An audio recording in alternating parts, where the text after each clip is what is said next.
बच्चे अपना जो ये चैप्टर है थर्मोडायनामिक्स, लास्ट टाइम हमने इसमें वर्क डन के बारे में, चेंज इन एनर्जी के बारे में बात कर ली थी। हमने टाइप ऑफ सिस्टम्स के बारे में बात करी थी कि अलग अलग सिस्टम है, अडायाबैटिक है या फिर जो प्रोसेस है उसके बारे में बात करी थी। अडायाबैटिक प्रोसेस आइसोथर्मल है, आइसोकोरिक, आइसोबैरिक है। उससे पिछले लेक्चर में हमने बात करी थी भी टाइप ऑफ सिस्टम कैसे हैं, close system, open system and, है ना, ये सब हो गया था। इसके अंदर हमने इंटरनल एनर्जी के बारे में बात करी थी। इंटरनल एनर्जी क्या थी? It is the energy possessed by virtue of kinetic energy of the molecules inside the system, यही था। अब जितनी ज्यादा एनर्जी रहेगी उतनी काइनेटिक एनर्जी रहेगी। अगर मैं टेम्परेचर बढ़ाऊंगा, टेम्परेचर अगर बढ़ा रहा हूं हीट सप्लाई करके, अगर मैं क्या बात करूं कि टेम्परेचर चेंज हो रहा है और हीट सप्लाई हो रही है, तो वो ना तो आइसोथर्मल है ना डायबेटिक है। आइसोथर्मल क्या होता था कि अगर मैं टेम्परेचर बढ़ाऊं बट किसी भी तरीके से वहां पर टेम्परेचर में चेंज ना आए। अगर टेम्परेचर में चेंज नहीं आएगा तो क्या होगा? अगर टेम्परेचर में चेंज नहीं आएगा तो जितनी भी हीट एनर्जी देंगे वो सारी की सारी वर्क डन में कन्वर्ट हो जाएगी और internal energy of the system constant रह जाता है। क्लियर है? जब तक टेम्परेचर चेंज नहीं होगा तब तक इंटरनल एनर्जी भी सिस्टम का चेंज नहीं करेगा।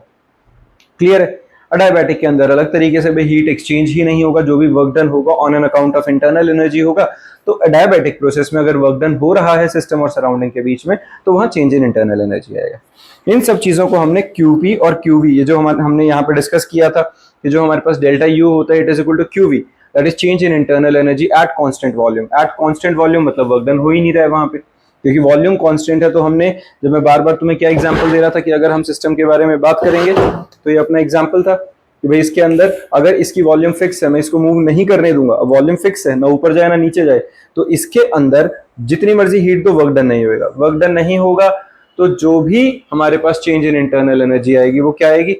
हीट एनर्जी में सप्लाई करता जा रहा हूं, उसकी वजह से इंटरनल एनर्जी में चेंज आता रहेगा, लेकिन वर्क डन नहीं हो रहा, तो एट कांस्टेंट वॉल्यूम आ गया। तो ये कांस्टेंट वॉल्यूम के बारे में पता चल गया बच्चा कि हमारे पास जिस टाइम पे अगर वॉल्यूम कांस्टेंट है तो मैं जितनी भी हीट इसमें सप्लाई करूंगा वो एनर्जी कहां जा रही है? वो मॉलिक्यूल्स की काइनेटिक एनर्जी बढ़ाएगी। काइनेटिक एनर्जी बढ़ाएगी, दैट मींस उसका टेम्परेचर बढ़ेगा। टेम्परेचर बढ़ेगा तो हम क्या कहेंगे? Overall change in internal energy increase हो गई है। ये बात ठीक है कांस्टेंट वॉल्यूम पे।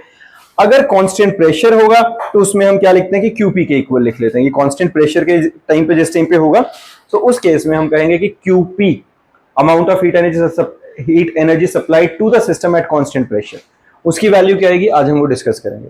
डब्ल्यू और क्यू ओवरऑल हमने बात करी थी कि these are the two forms in which energy can be transferred between the system and surrounding। एक छोटा सा रिकैप हो गया अपना, इसके न्यूमेरिकल्स वगैरह थे, हमने ये अटेम्प्ट कर लिए थे सारे।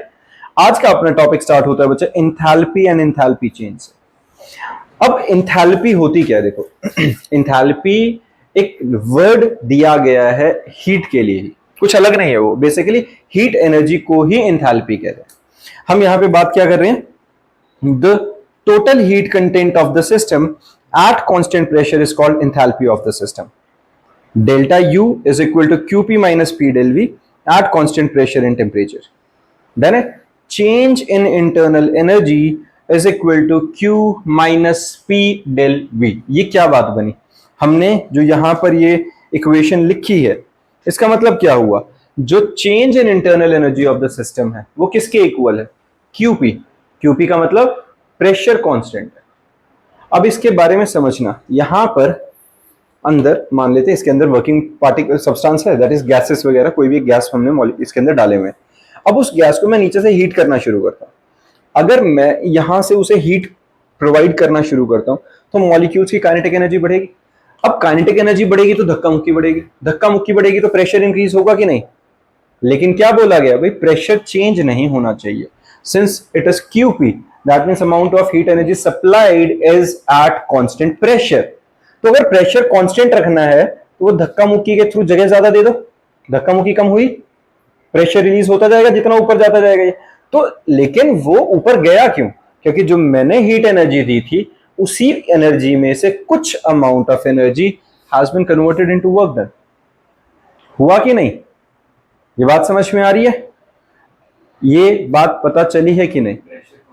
प्रेशर कांस्टेंट है। तो अब देखो जब गैस एक्सपैंड कर गई है तो जो ज्यादा धक्का मुक्की में लग रहा था वो तो वर्क डन में चला गया, तो प्रेशर उतना ही रहा, है ना। लेकिन सिंस कोलिजन तो बढ़े हैं ना वर्क डन करते हुए, इंटरमॉलिक्यूलर कोलिजन तो हुआ है, तो वहां पे टेम्परेचर इंक्रीज हुआ होगा। टेम्परेचर इंक्रीज हुआ होगा तो चेंज इन इंटरनल एनर्जी हुआ होगा। अब चेंज इन इंटरनल एनर्जी कितने के बराबर, अगर मैंने कुछ अमाउंट ऑफ 100% मान लो हीट दी थी, उसमें से 40% ने वर्क डन कर दिया, जो बचा हुआ 60% है उसने क्या किया, इंटरनल एनर्जी को इंक्रीज किया। ये रिलेशन समझ में आया है पक्का, क्योंकि ये देखो मीनिंग समझ में आएगा तो बहुत चीजें आसान हो जाएंगी आगे के लिए भी। हम क्या बात कर रहे हैं कि अगर मैं क्या बात कर रहा हूं, QP it is the amount of heat energy supplied to the system. इस एनर्जी को दो हिस्सों में बांटते हैं, जैसे मैं तुम्हें ही लगा लो, मैं तुम्हें कहता हूं कि एक काम करते हैं भाई, मैं लास्ट टाइम अपना जैसे इवेंट हुआ था उसके अंदर मैंने रिफ्रेशमेंट दी मान लो, अब उस रिफ्रेशमेंट के पार्ट को हम क्या लगाते हैं कि वो रिफ्रेशमेंट इतनी थी कि उसके अंदर से कुछ अमाउंट ऑफ एनर्जी तो तुमने वर्क डन में लगा दी, और वर्क डन में लगाने के बाद भी हमने 3 घंटे 2 घंटे मेहनत करी सबने, 2 घंटे 3 घंटे की मेहनत के बाद भी तुम्हारे पेट में कुछ रह गया था कि भाई हाँ ठीक है पूरा डाइजेस्ट नहीं हुआ है अभी, उससे बॉडी के अंदर एक्स्ट्रा कैलोरीज इकट्ठी हुई, एक्स्ट्रा एनर्जी आई कि नहीं कि हम वर्क डन कर सके। तो जो हमारे पास क्यूपी थी, it is the total amount of heat energy supplied to the system, उसमें से कुछ अमाउंट ऑफ एनर्जी यूज हो गई है बच्चा चेंज इन इंटरनल एनर्जी के लिए, जो सिस्टम की एनर्जी इंक्रीज हुई है, और कुछ चेंज हो गई है वर्क डन की फॉर्म में, मतलब कुछ यूटिलाइज हो गई है वर्क डन की फॉर्म में। अब वर्क डन को मैं क्या लिख सकता हूं, pressure into change in volume P del V लिख सकता हूं कि नहीं, तो यहां से मैं डेल्टा यू को QP minus P del V लिख लूं तो किसी को दिक्कत है इसमें, ये बात समझ में आई ना कहां से आई है, क्लियर है ये। तो यही हमारे पास कांस्टेंट प्रेशर पर एंथैल्पी के साथ रिलेशन बना लिया। कांस्टेंट वॉल्यूम पर क्या था, कांस्टेंट वॉल्यूम पर वर्क डन नहीं था जब हमने यही चीज कांस्टेंट वॉल्यूम पर करा था तो कांस्टेंट वॉल्यूम पर सारा का सारा ही चेंज इन इंटरनल एनर्जी हो गया था, क्योंकि वर्क डन तो हो ही नहीं सकता था वहां पे, पिस्टन मूव नहीं कर सकता था, है ना, तो डेल्टा भी हो ही नहीं सकता है, तो that means total amount of energy which has been supplied to the system is straight away converted into increase और डिक्रीज इन इंटरनल एनर्जी। ये बात समझ में आई है।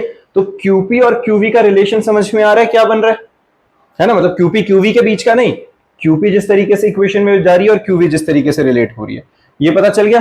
अब हमारे पास क्या आता है, देखो डेल्टा यू को मैं क्या लिख सकता हूं, u2 माइनस u1, सीधी बात है, change in internal energy initial final minus initial लिख लो, और QP minus change in volume को v2 माइनस v1 लिख लो, कोई दिक्कत किसी को ये v2 माइनस v1 लिखने में, ये बात भी ठीक है।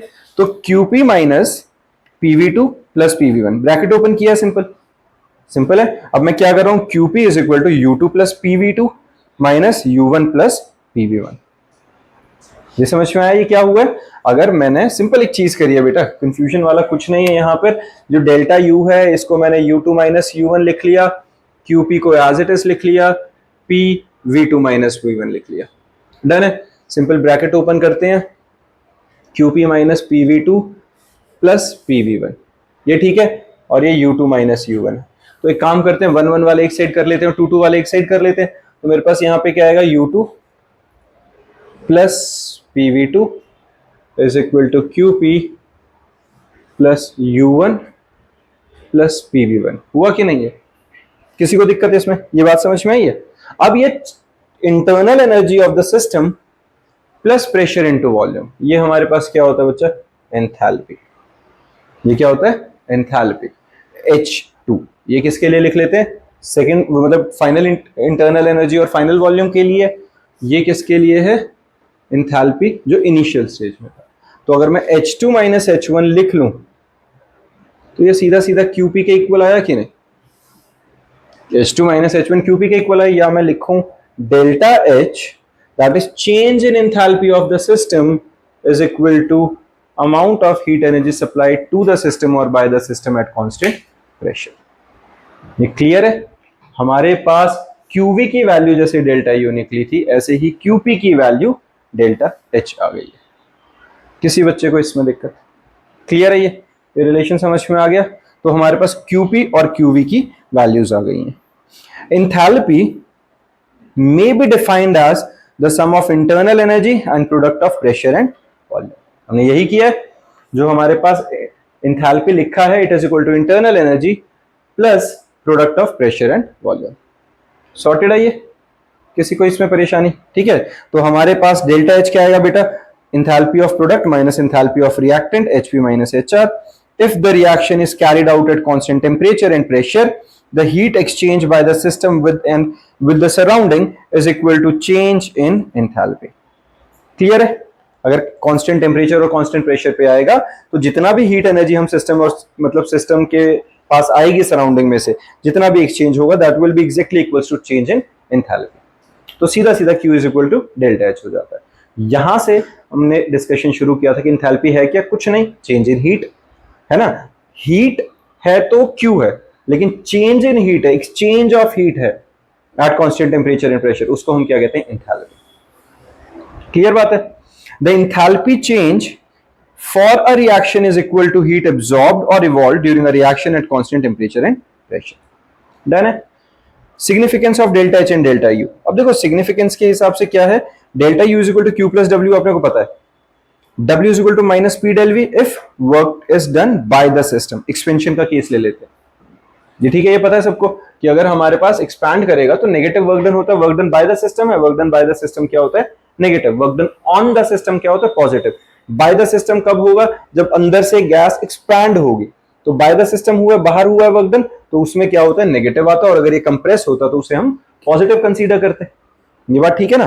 तो delta V it is equal to change in volume, work done is referred as pressure volume work, है ना, pressure into P del V जो हम वर्क डन लगा रहे थे। Now delta U is equal to Q minus P del V, और Q is equal to delta U plus P del V, यही ठीक है। तो if the process is carried out at constant volume तो delta V zero आ जाएगा, delta V zero आ जाएगा तो पी डेल वी जीरो आ जाएगा, तो हमारा Q सीधा सीधा डेल्टा यू के इक्वल, या Q V is equal to delta U आ जाएगा अपने पास, जो हमने अभी थोड़ी देर पहले भी ऑलरेडी डिस्कस किया था कि कांस्टेंट वॉल्यूम पर होगा तो entire amount of heat energy will be converted into increase और decrease in internal energy of the system. Clear है? जितनी भी मैं हीट एनर्जी दूंगा वर्क डन तो होना ही नहीं है। तो अगर तुम सारे यहां बैठे हो, मैं बोल रहा हूं हिलना नहीं है, और मैं तुम्हें खिलाता जा रहा हूं, क्या हो रहा है? खिलाना छोड़ो, कोई ऐसा पदार्थ पिला रहे हैं जिससे तुम हाई हो जाओगे, ठीक है, माल फूक लिया तुमने, थोड़ा थोड़ा सा आयोडेक्स सूंघ लिया, अब उससे क्या हो रहा है? आपस में टकरे मार रहे हो फालतू में। क्यों टकरे मार रहे हो? क्योंकि बाहर तो जाने नहीं दे रहा मैं। तुम सबके पास, या सिंपल एक एग्जांपल लगाते हैं, हम रेड बुल पी ली, मान लो, सरल शब्दों में, मतलब अच्छे शब्दों में रेड बुल पी ली। अच्छे शब्द इसलिए क्योंकि रेड बुल से तो इतना होने नहीं वाला, जिस चीज से होना उसका नाम नहीं ले रहे, तो समझ जाओ। रेड बुल पी ली, सबके पास एनर्जी आ गई, मैं हिलने नहीं दे रहा तुम्हें, मैं बोल रहा हूँ इस कमरे से बाहर नहीं जाना, भाई वॉल्यूम एक्सपैंड नहीं हो सकती, क्या करोगे? आपस में टकरे मारोगे, भिड़ोगे, एक दूसरे का सर फोड़ोगे, दीवारों के टकरे मारोगे, हीटअप हो जाएगा माहौल, टेम्परेचर इंक्रीज हो जाएगा, यही होगा ना। तो इंटरनल एनर्जी बढ़ जाएगी सिस्टम की, वर्क डन नहीं होगा। लेकिन अगर मैं तुम्हें क्या बोल रहा हूँ कि लो भाई खाओ पियो ऐश करो, चलो काम करते हैं, तो कुछ अमाउंट ऑफ हीट एनर्जी जो हम सप्लाई कर रहे हैं, कुछ amount of heat energy work done में कन्वर्ट हो जाएगी, और कुछ अमाउंट ऑफ बची हुई एनर्जी इंटरनल एनर्जी को इंक्रीज या डिक्रीज करने में काम आ जाएगी। ये बात समझ में आ रही है? Clear? The change in internal energy is equal to heat absorbed और evolved at constant volume and at constant pressure. Done है? अब एक बात देखो, H क्या है हमारे पास बचा? H is equal to U plus PV, derivative कर देते हैं इसका, delta H is equal to delta U plus delta PV. अब यहां पर एक टर्म देखना बचा, यहां पर प्रेशर और वॉल्यूम दोनों ही वेरिएबल है, दोनों वेरिएबल है। जब मैं इनका डेरिवेटिव करूंगा तो डेरिवेटिव क्या होता है? प्रोडक्ट रूल लगता है। डिफरेंशिएट करते हुए क्या लगता है? Product rule. जो मेडिकल वाले बच्चे हैं वो बहुत ध्यान से देखना, अगर हम कभी डेरिवेटिव करते हैं दो वेरिएबल फंक्शंस का एक बारी में, तो क्या करते हैं? एक को रख लिया दूसरे का डेरिवेटिव, जैसे यहां पे एक्स वाई है तो y को रखा x का डेरिवेटिव, x को रखा y का डेरिवेटिव। समझ में आई है? एक फंक्शन को रखा दूसरे का डेरिवेटिव, फिर दूसरे वाले को रखा पहले का डेरिवेटिव, इस तरीके से हम इसको डिफरेंशिएट करते हैं। क्लियर है बच्चे? ये बात पता चल गया ना? मतलब ये वाली बात समझ में आ गई है, ये जो मैंने अभी बताई है, ये क्या कहते हैं? इसको डिफरेंशिएशन में प्रोडक्ट रूल होता है अपना, ठीक है। तो यहाँ पे अब जब पीवी के ऊपर हम प्रोडक्ट रूल लगाएंगे तो हमारे पास क्या आएगा? इसका तो डेल्टा यू ठीक है, v को रखा p का डेल्टा p प्लस p को रखा v का delta v। Clear? If the process is carried out at constant pressure, तो कांस्टेंट प्रेशर पे फिर तो चेंज इन प्रेशर हो ही नहीं सकता, डेल्टा p जीरो हो गया, ये लगा के चलो, बट p कांस्टेंट है तो p बाहर आ जाएगा, सिर्फ delta v p del v बचेगा। यही हुआ ना? अगर प्रोसेस कांस्टेंट प्रेशर पर हो रहा है तो चेंज इन प्रेशर क्या रहेगा? जीरो। तो डेल्टा p की वैल्यू तो कुछ बनी ही नहीं, है ना। इस टर्म को हटा देते हैं तो हमारे पास क्या बचा? Delta H is equal to delta U plus P del V, जो हम तब से ये बात करे जा रहे हैं। तो delta U is equal to Q plus W होता है। डेल्टा U क्या होता है? Total amount of heat energy, it is equal to amount of heat energy supplied to the system or by the system and work done on the system or by the system। यही होता है, इन दोनों की form में मिला जुला के total internal energy होती है। तो delta U is equal to Q plus W if work done during the change is only expansion, तो W is equal to minus P del V होगा कि नहीं? एक्सपेंशन है तो work done by the system हो रहा है, bye the system हो रहा है तो वर्क डन नेगेटिव आया, तो यहां पर P del V की जगह मैं माइनस P del V लिख लूं, मतलब जो ये हमारे पास delta U is equal to Q plus W है, मैं W की जगह पे minus P del V substitute कर दूं। पता चल रहा है? किसी बच्चे को इसमें दिक्कत तो नहीं आ रही है? हरमन बच्चा पक्का? चलो, delta H is equal to Q minus P del V plus P del V, तो डेल्टा एच क्या आ गया? क्यू पे के इक्वल एट कांस्टेंट प्रेशर। यही जो हमने अभी यहां पे डिराइव किया था। इसका एक और तरीका हमारे पास क्या है, ये वाला, कि अगर इंटरनल मतलब चेंज इन एंथैल्पी जो होगा, it is exactly equals to amount of heat energy supplied to the system और by the system at constant pressure. ठीक है, किसी को दिक्कत? ठीक है ना बच्चा? हरमन फिर से करके देता हूं, ठीक है। अब देखो, the enthalpy change is a measure of heat absorbed और evolved taking place during a process at constant pressure. यही हमने किया था अभी। Q एट कांस्टेंट वॉल्यूम किसके इक्वल होता है बेटा? इंटरनल एनर्जी के equal. Q at constant pressure किसके इक्वल होता है? एंथैल्पी चेंज के इक्वल। डन है, QP और QV। अब आता है एंथैल्पी चेंज और इंटरनल एनर्जी के बीच का relation, relationship between delta H and delta U। Let us consider a reaction A goes to B at constant pressure। हमने क्या कहा? एक सीधा सा रिएक्शन है, रिएक्टेंट से होते हुए प्रोडक्ट की फॉर्मेशन हो रही है ना? तो relationship between delta H and delta U में हमारे पास देखो बच्चे क्या है, हमने एक रिएक्शन कंसीडर किया A to B at constant pressure। HA क्या है? Enthalpy of reactants. HB क्या होगी? Enthalpy of products. ठीक बात है। डेल्टा H क्या होगा? चेंज इन एंथैल्पी, है ना? HA क्या आ गया? HB है enthalpy of product, HA enthalpy of reactant, दोनों को माइनस किया तो चेंज इन एंथैल्पी आ गया एक रिएक्शन के लिए, है ना? अब अपने पास देखो H is equal to U plus PV, ये हमारे पास एंथैल्पी की डेफिनेशन थी। Total enthalpy of the system is equal to internal energy plus product of pressure and volume. सीधा सीधा इक्वेट किया। HA किसके इक्वल आएगा? UA plus PVA। HB किसके इक्वल आएगा? UB plus VB। Delta H किसके इक्वल आएगा? दोनों को माइनस कर दो, HB माइनस HA। यही किया ना मैंने? क्या किया? जो हमारे पास HB की वैल्यू आई थी और जो HA की वैल्यू आई थी, उनको आपस में माइनस कर देते हैं, तो हमारे पास वो डेल्टा H के इक्वल आएगा कि नहीं? तो UB माइनस UA, UU इकट्ठे कर दिए, P कॉमन लेके VB माइनस V है, तो delta H is equal to delta U plus P del V। तुम्हें ये नहीं लग रहा हम बार बार एक ही चीज करे जा रहे हैं और अलग अलग तरीके से? ये शुरू में भी हमने यही किया था, बीच में भी यही किया और अब फिर यही किया। हर बार रिलेशन इसी पे पहुंच रहे हैं घूम फिर के। Total enthalpy change is equal to change in internal energy and work done by the system or on the system। Clear है? ठीक है बच्चा? अब है क्या? When the system involve gases। ये सिंपल सा हमारे पास हो गया। अब अगर हम बात करें कि इसमें गैसेस हैं, तो गैसेस के केस में हमारे पास क्या आ जाएगा? यहां पर अपने पास let us consider a chemical reaction taking place at constant temperature and pressure। VA क्या आ गई है? वॉल्यूम ऑफ गैसेस, है ना? रिएक्टेंट्स है जो volume of gaseous reactant. VB क्या आ गई है हमारे पास? Volume of product. क्लियर है? NA क्या आ गया है? Number of moles of gaseous reactant. NB क्या आ गया है? Number of moles of product. बच्चे साथ में लिखते चला करो, एटलीस्ट फॉर्मूला शीट बनाते चला करो। मतलब ये सारी कहानी लेटेस्ट कंसीडर वाला मत लिखो अभी क्विक नोट्स के अंदर, लेकिन ना साथ में इक्वेशंस लिखते चलोगे तो रिलेट ज्यादा करोगे। तो आइडियल गैस इक्वेशन क्या होती है अपने पास? Ideal gas equation is equal to PV is equal to NRT होती है, पता है? P pressure, V volume, N number of moles, R gas constant, T temperature, है ना? For reactants PVA is equal to NART. ये भी बात ठीक है। रिएक्टेंट्स है तो पी वीए क्या है? Volume of reactant. एनए क्या है? Number of moles of reactant. R और टी तो कांस्टेंट है, तो वो एज इट इज रहेंगे at constant temperature and pressure. For product PVB is equal to NBRT, है कि नहीं? बिल्कुल जायज है।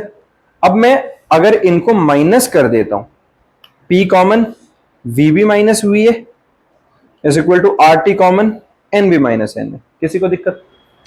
पक्का है ना? मैंने क्या किया? अगर मैंने इनको माइनस किया, यहां से ये प्रेशर कॉमन आया तो VB माइनस VA आ गया, RT कॉमन आया, NB माइनस NA आया। ये जो है NB माइनस NA, इसको हम क्या कहते हैं बच्चा? ये होता है difference in the number of moles of product and reactants, और उसको हम रिप्रेजेंट किससे करते हैं? डेल्टा NG से। ठीक है, ये क्या है? डेल्टा NG क्या रिप्रेजेंट करता है? Difference in the number of gaseous moles, सिर्फ गैसियस मोल्स के, difference in the number of gaseous moles of product and reactant. तो जहां NB माइनस NA है उसकी जगह मैंने क्या लिख दिया? Delta NG। तो P del V is equal to delta NG RT। अब डेल्टा H किसके इक्वल था? Delta U plus P del V। तो यहां जो P del V की अपनी वैल्यू आई थी उसकी वैल्यू यहां पे सब्स्टिट्यूट कर दी। तो delta H is equal to delta U plus delta NG RT। ये गैसियस वर्किंग सब्सटेंस के लिए हो गया। अगर हम ये कह रहे हैं कि जो हमारा रिएक्शन है वो गैसियस फॉर्म में आ रहा है सब कुछ, तो उसके लिए अपने पास इक्वेशन फॉर्म हो गई है। क्लियर है? अपने पास delta H is equal to delta U plus delta NG RT आ गया। तो यहां से energy at constant pressure is equal to energy change at constant volume plus change in number of gaseous moles into RT, यही है। अब देखो, अगर डेल्टा NG जीरो है, अगर डेल्टा NG जीरो मतलब रिएक्टेंट के साइड भी गैसियस मोल दो थे, प्रोडक्ट के साइड भी गैसियस मोल्स दो ही हैं, तो डेल्टा NG तो जीरो हो गया, क्योंकि डेल्टा NG क्या था? Difference in number of moles of product and reactant. अगर वो जीरो हो जाता है तो डेल्टा H और डेल्टा U सीधा सीधा इक्वल हो जाते हैं कि नहीं? अगर ये डेल्टा NG वाला पार्ट जीरो तो सारी खत्म, डेल्टा H और डेल्टा U इक्वल। ठीक है, और अगर डेल्टा NG नेगेटिव आ जाता है तो delta H is less than delta U, और डेल्टा NG अगर पॉजिटिव आ जाता है तो delta H is greater than delta U।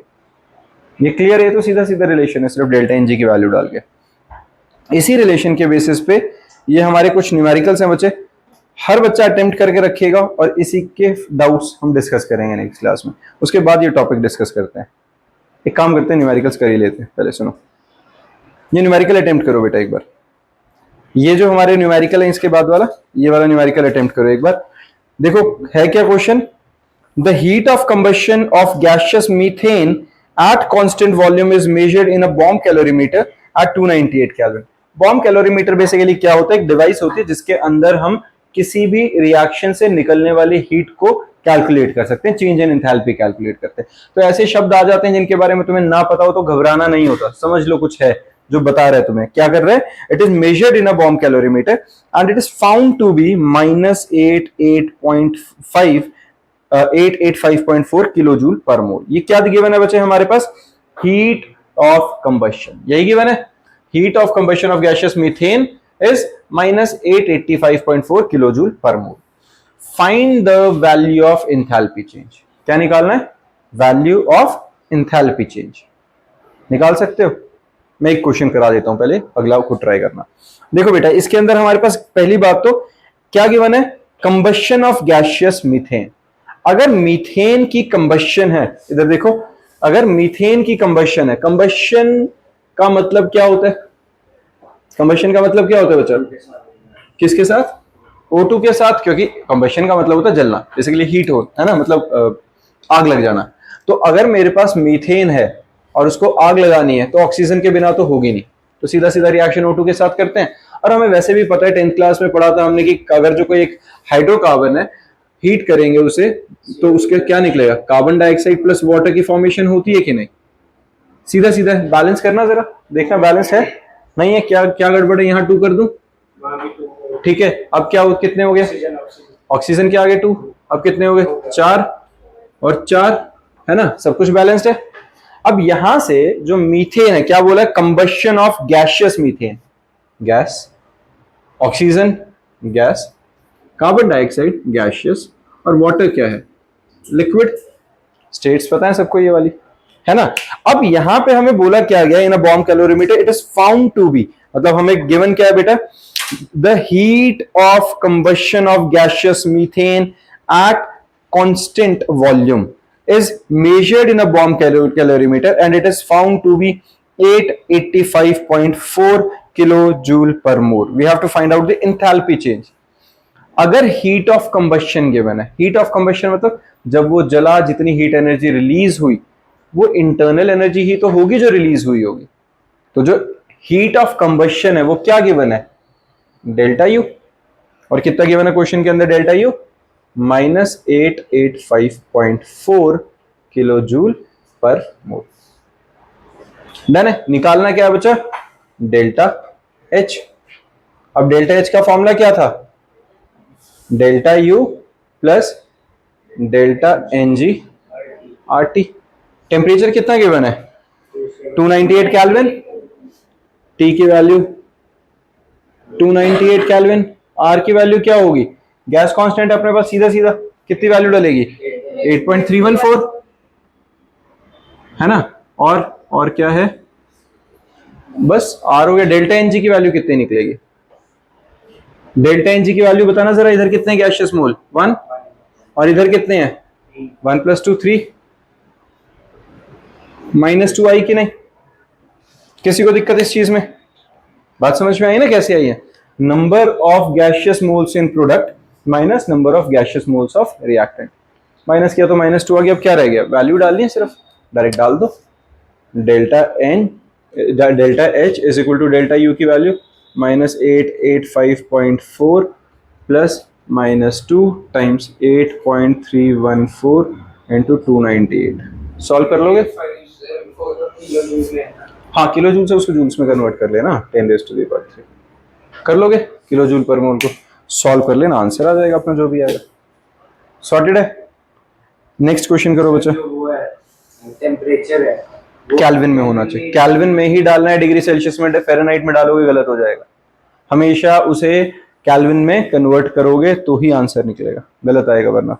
ठीक है अपने पास, यहां देखो अब नेक्स्ट क्वेश्चन क्या है बेटा, enthalpy change for the reaction, reaction इसमें ऑलरेडी गिवन है, is 92.38 at 298 kelvin, delta U निकालना है, सिंपल है, करो फटाफट। हाँ जी सबने अटेम्प्ट कर लिया बच्चा, देखो अपने पास delta H is equal to delta U plus delta N G R T था, सीधा फॉर्मूला है, तो delta is equal to delta H minus delta N G R T. Delta H की वैल्यू गिवन है, डेल्टा एन जी कितना है बच्चे यहाँ पे हमारे पास, इसका नंबर ऑफ गैसियस मोल 1, इसका 3, वहां पर 2, 2 - 4 -2 निकल गया है ना। आर की वैल्यू अपने पास क्या है 8.314 जूल पर मोल पर केल्विन, यूनिट है इसकी सीधा, टेम्परेचर 298 केल्विन में ऑलरेडी है, सारी वैल्यू सब्स्टिट्यूट करो, डायरेक्ट आंसर आएगा कि नहीं, क्लियर है। इसी तरीके से हमारा नेक्स्ट एग्जांपल है बच्चे, ये सारे एग्जांपल्स करके आएंगे, अटेम्प्ट करेंगे, बहुत सीधे से क्वेश्चंस है, और नेक्स्ट क्लास में इन्हीं एग्जांपल के डाउट के साथ फिर आगे का टॉपिक कंटिन्यू करेंगे।